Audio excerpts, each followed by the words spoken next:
Joy. Yes, for anyone who is late, we can maybe start because I guess there won't be too much. Or do you want someone else to start, John? No, I'm fine. Let's get into it, and then Okay. we'll see where it goes after this. So I'm going to share my screen. Share. Hey, everybody see my screen? Yes. Zoom. That's not necessarily what I want you to see. Everybody see that screen there?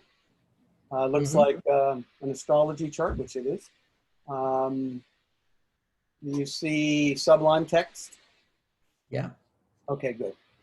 Okay, I'm going to go back here. So today I'm just going to give a really broad and quick overview of SVG. Just some basic examples, some really, really simple stuff to show how it works, and also some more sophisticated stuff using an example, of which I have to load that one up while I'm speaking, which is, where is it? It's this one. So that one should load up there.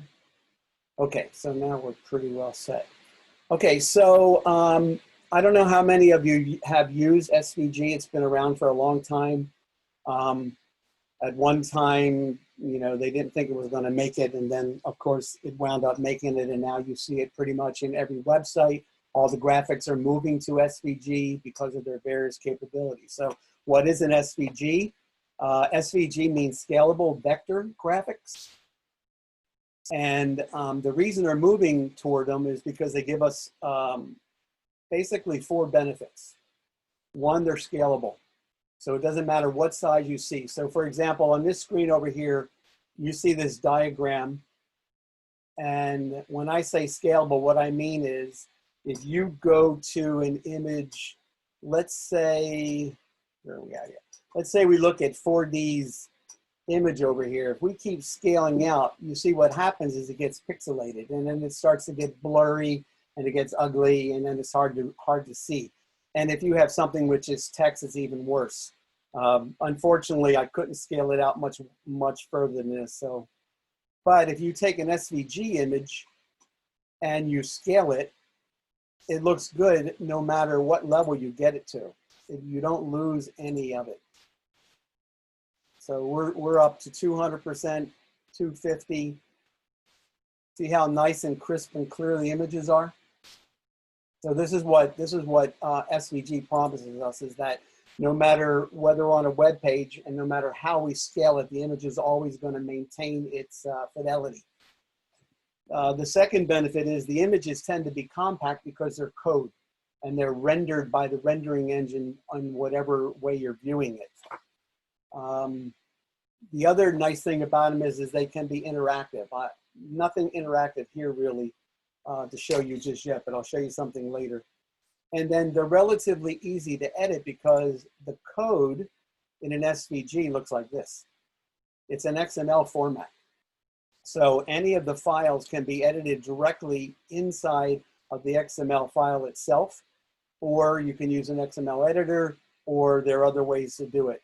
So this offers benefit. This one you'd have to be extremely careful of because this one has a bunch of patterns and stuff in it.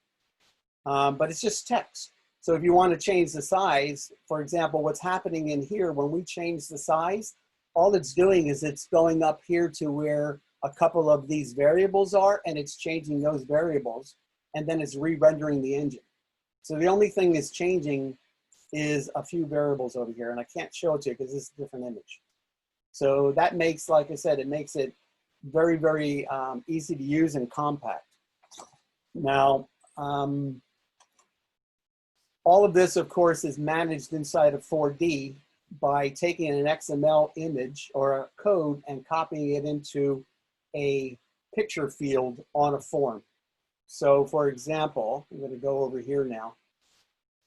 So here is an example. No, I don't want to go here. I want to go back into here for now. And I'm going to be jumping over intentionally, so I'm sorry about that because we don't have enough time to really do this. So XML code is been wrapperized, if you will, with 4D. They've created what they call their SVG package. And basically all they did is they put wrappers around XML code in order to make it easy for us to use it.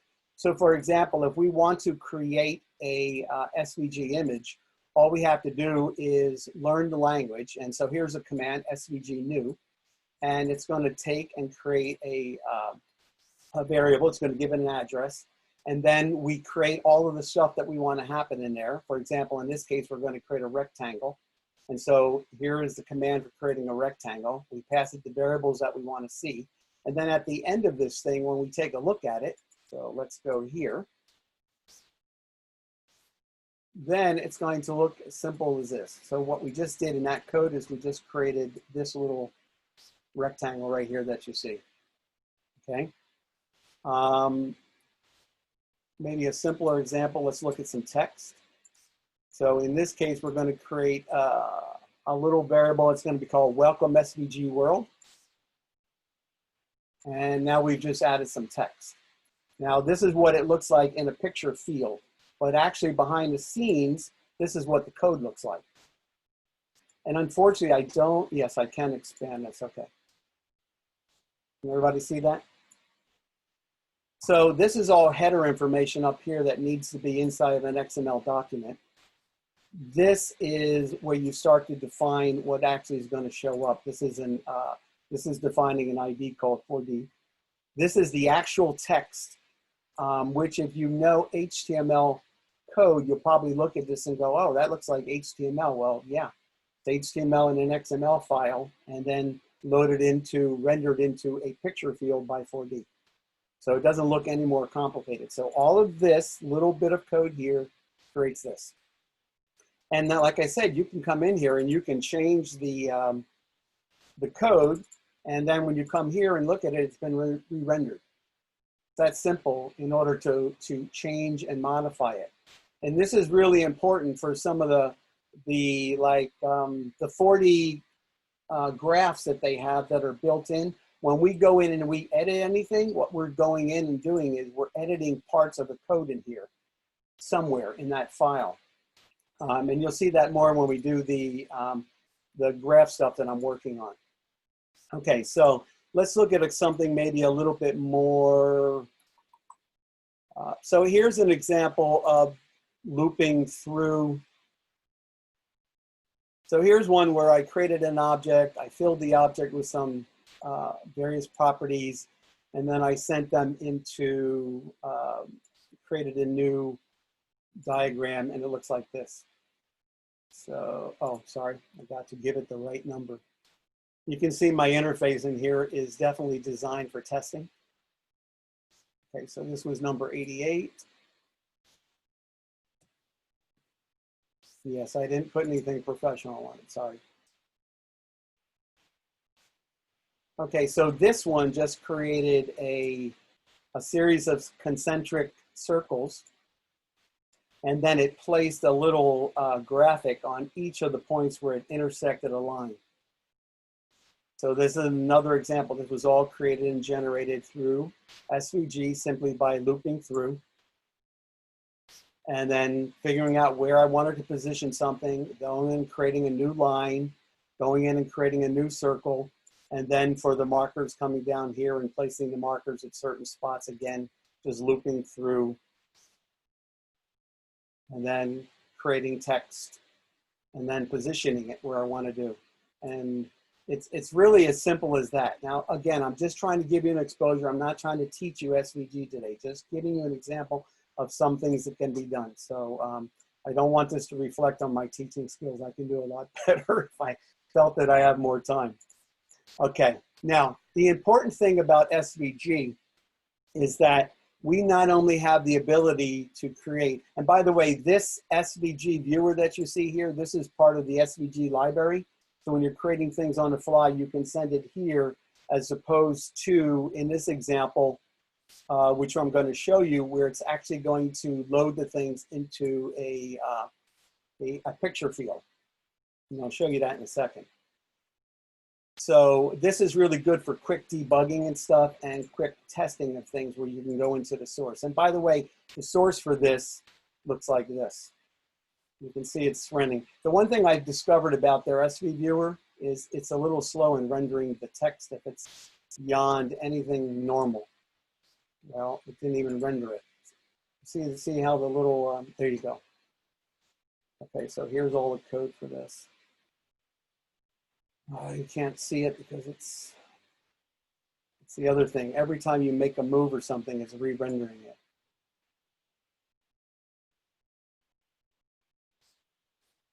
Okay, this is not me, this is 4D. Okay, so I think I'm about to jump out of here. Okay, I'll show you some other things. That's taken too long.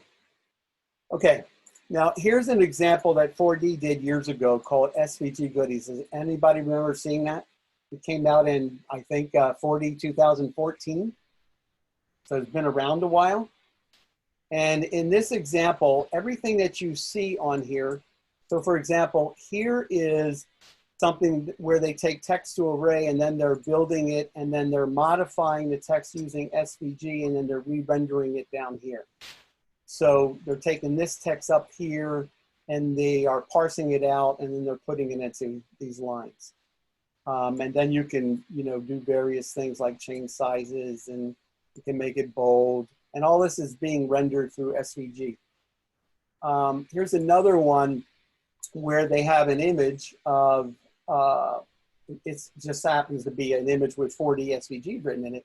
But this is an example of where you can take an image and you can do various things. For example, we can take this image and to make it easier to read, let's change the background. So maybe it's a little bit lighter so we can see it. And then let's change the offset of the image. Let's change the opacity. These things are all being rendered inside of the SVG image itself. And all it is some simple code behind the scenes. There's the ability, you might have seen this years ago, there was the ability to take an XML structure and render a 4D structure using XML command, using XML/SVG commands. Remember seeing this? Now I tried to give you an example, but unfortunately this code broke. So I was going to take a structure and show you how this works, but anyways, it has a structure. It must have changed. There must be something that's changed from 2014 up to version 17. Here's an example of where you have a picture, and this picture is rendering in SVG and being transposed and transported using SVG commands. And here's the example of something which we can spend a little bit of time on because we are almost, believe it or not, at the time limit. So this is an example of an interactive image that's done with SVG. Okay, now that example that I showed you over here, where we looked at this gigantic thing of code. Okay, so this is the code that's rendering that map of France that you just seen over here. Okay, so this is the same thing as this. Okay. So which one do you think is easier to see? Now, in order to make something interactive in SVG, there's one very important thing, and that is inside of the code, you must name everything. It must have a name or else 4D will not know how to find it. Okay? So in this example, we have all of these little, I don't know what they are, districts or areas. Each of these areas correspond to this series of coordinates. So these coordinates map the outline of what you're seeing here. So 4D then looks into this document and based on the one that you're clicking on here. So you notice, oh, I just noticed something. I'm sorry. Let's move this back this way. So when you're highlighting over here, you see down here that this path is going to change. So these are the IDs. So you see it's 2597, 2593, 2519, and so on. This little red one is 2639. These all correspond to these IDs, which all begin with path and then a number. Okay, follow me so far? Mm-hmm. Okay, now, we've already saw the source, but in terms of the source, they just stored this image this working? I guess not. Oh, all right. Now here's another way of looking at this. So behind the scenes, put a trace in here. In order to find where this highlighted area is that we were looking at, 4D uses a command called SVG, find element by coordinates. And it finds it, and then it returns an ID. So if we look over here in these local variables, we will see that the ID of the last one that I clicked over was path 2493, which will correspond to, let's find it over here, path 2493, which happens to correspond to this. So 4D searched this document. This document here was rendered in 4D as a DOM, as a XML DOM object. And then it searched it and found this. And so when it highlighted all that stuff, it came out of here. Okay, so it's that simple. I'm not going to go into much more detail about it. But that's what's happening when over here. It's as simple as that. If the document is set up correctly, it can do this. It's the same thing for rendering inside of, and I don't know if I'll be able to show this. You may or may not be able to see this, but forget. Oh, I don't have it turned on, I'm sorry. I used to have this turned on that when I highlight over one of these glyphs, the glyph will reveal information. Okay, so and the reason it can do that is because behind the scenes, this object that I have over here has an ID. And it finds that ID based on where the coordinates are. So 4D is searching this document and it's going over to the left and down this way and saying, oh, what appears here? Okay, is there anything that has a name at this particular coordinate? Yes, it found something. Okay, do something with it. And then at that point, you pretty much have total control based on what happens over here in this code. So in this case, all it's doing is highlighting and showing it. The other thing is there's two types of highlights in this example. Notice the first one. So here, take a look at this. See what's happening? Now let's go to the first highlight. Shadow. Now it's actually changing the color of it and turning it into a gray. Versus this one, it's leaving and it's just popping it up. And so what does it do to do that highlight? Like, which command does it? Set some attributes, basically some different attributes. It's using this command down here, and it's going in and it's finding the property of fill opacity. And it's telling it what to change it to. All it's doing is going in and changing a couple variables in the text, and then the entire document is in fact being re-rendering at that point. But it happens so fast that it looks like just this one thing is being rendered. But in fact, the whole document is being rendered, but only a couple variables have actually changed based on what was selected and sent. So it basically uses this command, SVG set attribute.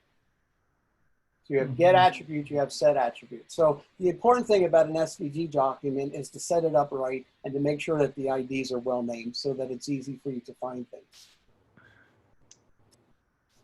Okay, so here's another example, a practical example. Here is a tab interface. And in this tab interface, all we're going to do is we're going to add one. We're going to call it Turan. And now Turan has his own tab up here. Now this little image you see over here, this interactive image, this is an SVG object. So we want to change the color of this SVG object, we can do so. Okay, now it's red. Okay, and to add this, let's do it again. We'll make it John. So here's the source of this tab interface. And all it's doing over there is, we won't get into this today, but there's a way of very efficiently defining something one time and then reusing it again so that you don't have this document that has the same thing listed 16,000 times. You can name it once, reuse it, transform it so that it knows where to position it at inside of an image. And that's what's happening over here. It's using this transform command to tell it where to put stuff. But basically, it just built this code on the fly by inserting these tabs into this SVG document. So those last two that we saw over here are right here. And notice over here, it's got Turan, and down here it says John. Now we could have named this. Right now the name is generic. It's tab 5, tab 4, tab 3. So what's happening is that when we come over here and we click on something, when in reality, if we wanted to do something to it, we would go get the ID, and 4D would return us the ID of tab 3 at this particular point. And then we could do something with it, like we could display a different page, or we could have it render another image, or whatever else you happen to want to do. The point is that you're not limited to using 4D's tab interface. You can create something generic by using SVG commands. So this is an example of where you can get some really interesting interface stuff. And of course, you see all of this in the SVG libraries that are available on the internet, that you can then, you see a lot of 4D developers doing a lot of SVG development inside of a web area to modernize the interface. That's all they're doing. They're using a library that's already mature, whereas here you got to develop it from scratch. And they're using that inside of a web area. But here you have the ability to use it inside of a picture, and then inside of that picture area, that becomes the equivalent of your web area. And then whatever is happening in there, you then tell it what to do based on finding out, if it's interactive, finding out what the ID was, and then based on the ID, going to code and saying, what do you want me to do in the code based on whatever ID you picked. I mean, it's in many ways, it's as simple as that. And you can, like, here's a simple example. This is an this is a picture field. Inside of this picture are variables that are updated, but they're not really. There's a couple IDs. So if I say Turan, Turan, hello Turan, it just embedded that into the the little document that's sitting behind the scenes. Again, I don't have time to go into this because, as you can see, each one of these, if we were to look at the code, probably would require 10 or 15 or 20 minutes or more just to go into that little bit of a section of code. So today the goal was, at least my understanding was, Turan just wanted you to get an idea of what SVG is and how simple it is to manipulate it, and show some examples of how to draw on the screen. Okay. Amazing. I think that's, again, I can go to something specific. If you give me an example, like we're going to have some examples when we go to the 4D SVG charts, because 4D uses SVG to generate the charts. And there are other interface objects that can be done. I mean, you can pretty much do anything. Again, any place that you have a picture field, you can do anything you want inside of that picture field, because that's what 4D uses to render the images. So, you could have something behind the scenes, you can have an image on top of an image, you can do, image manipulation, you can embed stuff on top of it. You can create an entire editor, for example, a drawing editor. You can say, draw a square, and then you can move the square just by using the commands that we saw already inside of 4D. You can do a form editor that's entirely generated based on SVG. You can have the customer take the fields that you have and say, here, design your own form using SVG. And then you have them draw fields, and then the field pops onto a form. This is something I worked on years ago for a company down here, which I think later they went to something else. But we did it originally using 4D Draw. We were able to draw forms using 4D Draw. Then when SVG came out, then it became a replacement for it. Because all you're doing is doing objects, giving them names, and then once it has a name, you're saying, 4D, if I'm over this name and I do this, then I want you to do this. And all 4D has to be able to do is be able to find where that object is inside of the DOM. And once it's found it, it tells you, yes, I found it. And then it's just 4D code. What do you want me to do with it? Mm-hmm. Then do you want me to do something more in SVG? Do you want me to take it and drag it and drop it onto the desktop? Do you want me to render it and open up another form? Do you want me to draw a tooltip on top of it as I'm hovering over something? You name it. Very And, cool. your imagination is really the only limit to it. Amazing. Amazing. Very Helpful? good, Quick very question? good demonstration, John. And on time. I would try to do that because I know we were pressed. Okay, perfect. Okay, I hope that at least tickles you. Okay, that was really good. Can we get some thumbs ups? You won't have any thumbs up until you really learn how to use it, because otherwise, I know it looked like a bunch of stuff just screening by. But again, if you remember, the goal is just to let you know that, wow, we can do some really cool things with SVG. Hopefully you saw that you could, from very limited small stuff like, hello, I'm Turan, to, oh my God, look at them manipulating this map and doing this and that. And like I said, you could have had, you've seen it on the web. You go to one of those websites where they show you a map, you hover over something, all of a sudden information pops up. It's all SVG. It's on the web. So this will, we'll think of some cool ideas we can implement with SVG. We're trying to make the junior developers less about demoing, more about teaching. This session on Tuesdays could be like training, teaching each other. Then we would have to have one specific, in this case, we would have had to have one specific example of how do I do this in SVG.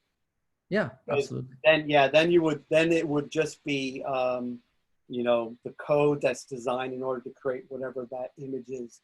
And then that would be easy to do in a 20 or 30-minute section. Absolutely. Amir, you have some changes. So you have worked on a subscriber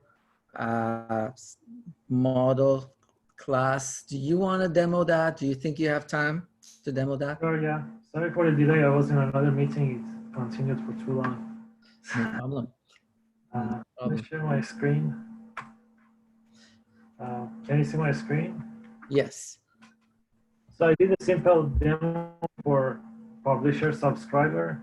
So as publisher is like a source of events, and it has a list of subscribers that whenever there is an event, it kind of subscribe to those or relay those events to the subscribers.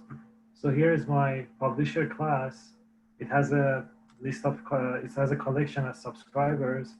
So when you say subscribe, like a new event handler to this, it actually gets that and makes sure that this is an instance of abstract subscriber. Because 4D doesn't have interfaces, so I couldn't say we have because usually it's like a list of an interface. So you want to make sure the subscriber has a particular method. So what I did is I created this abstract subscriber. If I go to definition, so the abstract subscriber has one method that doesn't have any code in it. It's like an interface. So all the other subscribers have to extend from this and implement this on data change.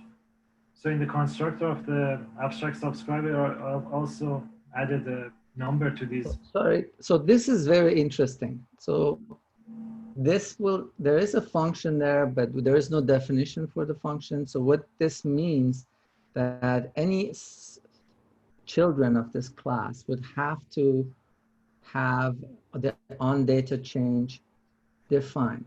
So it's kind of like a protocol telling all its children, you guys need to implement on data change. Oh, I see. It's like an abstract class. Like an abstract class, exactly. Yeah, so this one is, for example, alerting subscriber. It extends that and implements this on data change.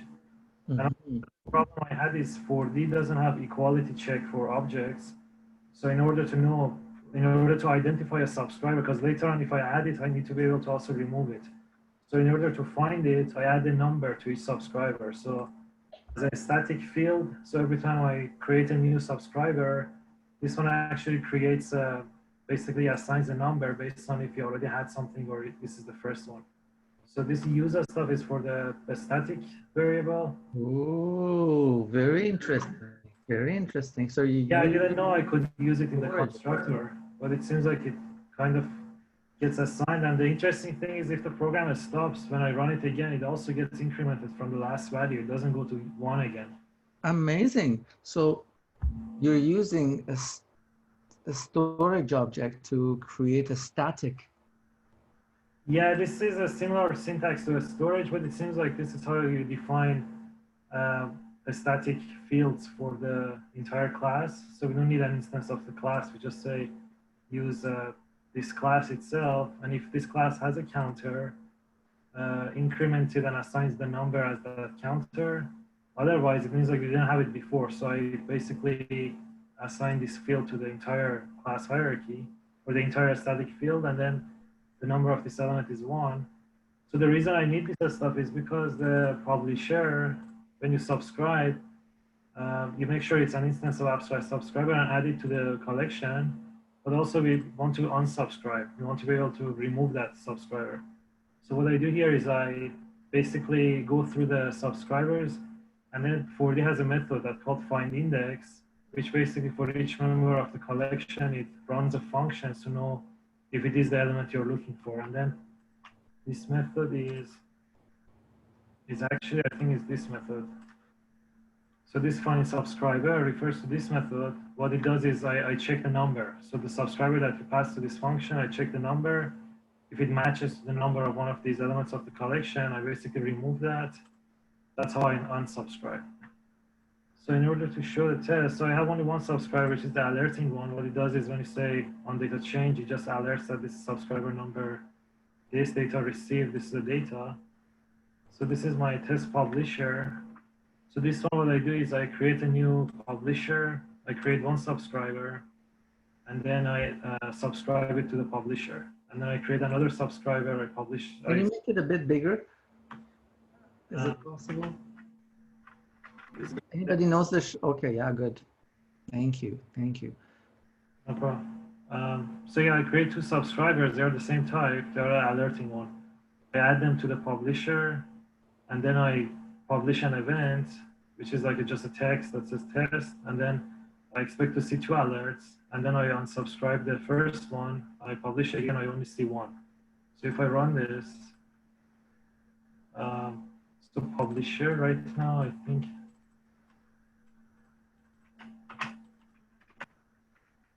So the publisher doesn't have any subscribers yet. I haven't added to the list. So when I add it, I have a subscriber number 1, and then I create another subscriber, I add it to the list. And then, so maybe I should have stopped earlier, sorry. So what happened is I just stop and run it again. I think I need more breakpoints for here. So this is subscribers. I add them to the list. So now I have a little bit slower, please. Yeah. So I added 2 subscribers to my publisher. One of them is number 3. One of them is number 4. The reason is because they're static. It seems like they don't reset to 1. So even if I run the program again, it goes higher. It becomes 5 and 6 and so on. So now when I say publish, this goes to the list of the subscribers, and on each one of them calls down data change and passes the data. So this one goes into the, this is the subscriber 1. So this one shows me an alert from subscriber 3. Subscriber 1 where the number is 3, and then that's 1 subscriber. The second one is this one again. It goes through that. This one has the number 4. It says number 4 received data, and then so what I do here is I unsubscribe the number 1. The way I do it is I go through the subscribers. I see which one has the same number. I remove it. I just go over that, and then when I publish, I only see the last one. I only see the alert from the number 4, which was the second subscriber. So that's just the test of the publisher subscriber, kind of how we subscribe, how we remove. But what I did is I created a form as a demo. I have a publisher demo. It has, I have like just a dummy database. I have a table called documents. Each document has an ID. It has a type. The type is, for example, invoice, payment, and wire. And this one, this form just shows what's the number of invoices, number of payments, number of wires. So it's bound to like a variable in here. It's called query result. It has these fields. So what I did is if I go to my methods, so I think the way I did is I run this form. So in the form method of this one, what did I do? So in the onload, I create an object publisher and a subscriber. my publisher is the same as before.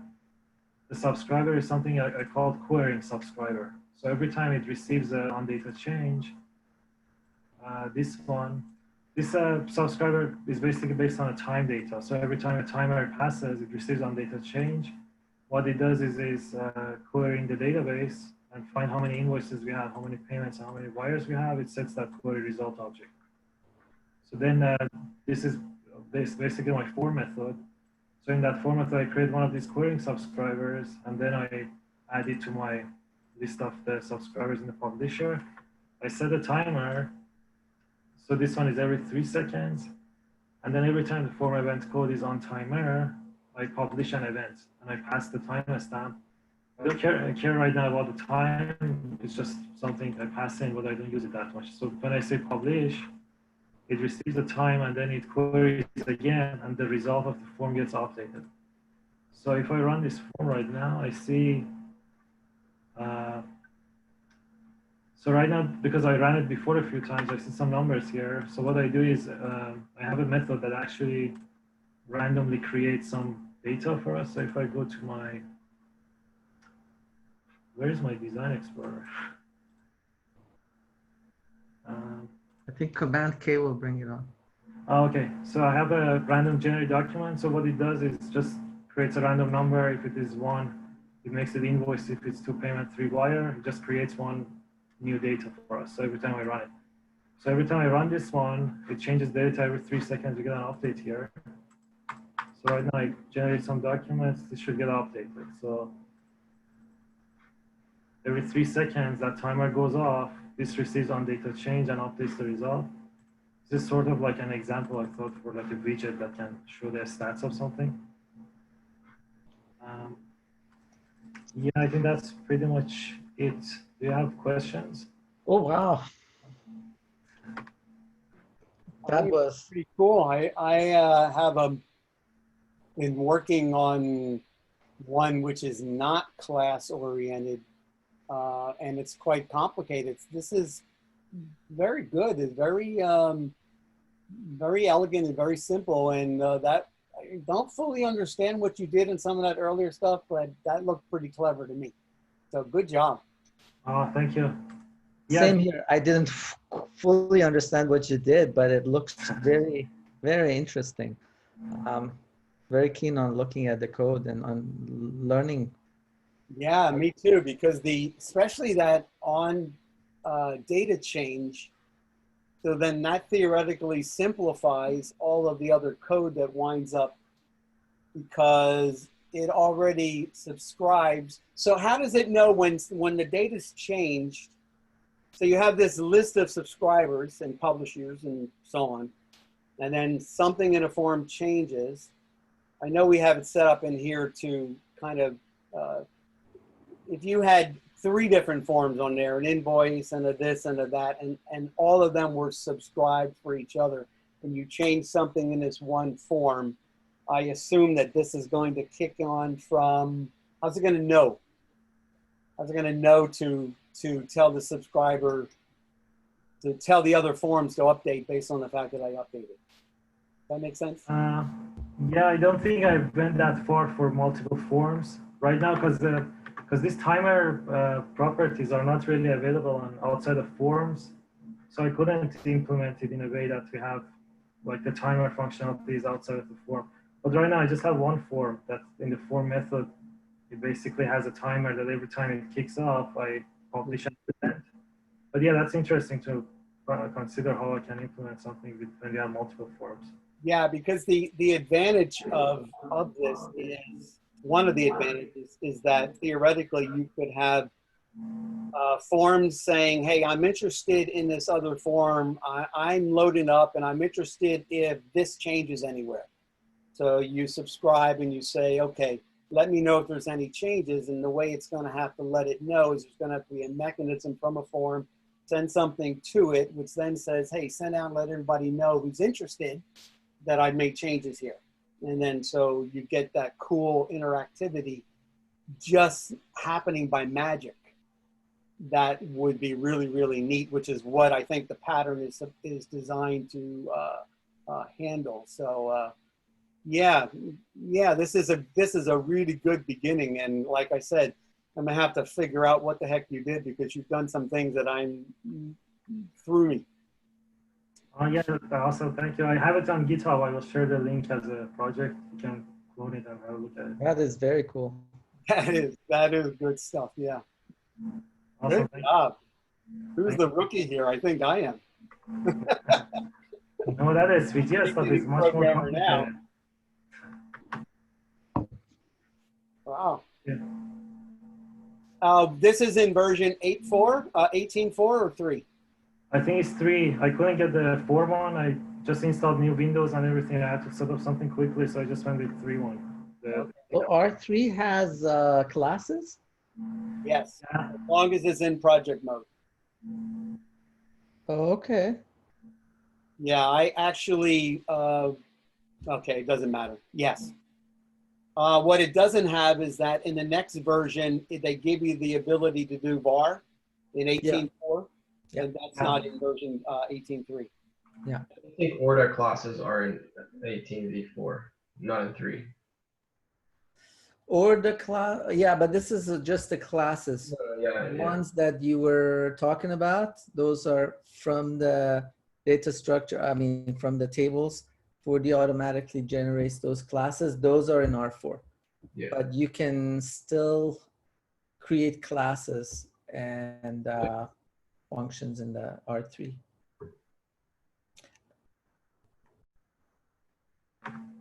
Okay, awesome. So I stopped sharing.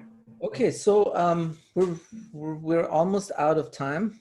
2 very, very good presentations. I'm very happy about how these sessions changed. Oh, his was much better because there was really good code example. Oh, yours was very good too. It was very inspirational for me. At least my brain is thinking now how to do SVG, how to do subscriber publisher. Generally, subscriber publisher is a very, very powerful and important pattern, design pattern. Everybody should learn that, and everyone should understand how to use it. And going to object-oriented programming, it's one of those design patterns we should all use. And this is a very good start, Amir.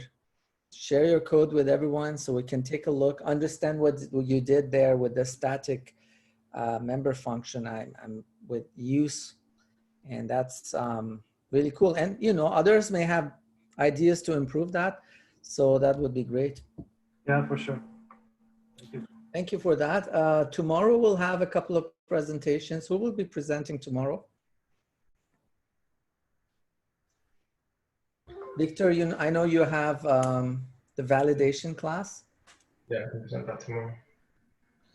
Validation class. Anybody else? Jonah? Yeah, I can show the IMAP. The IMAP would be great. Okay. IMAP messaging.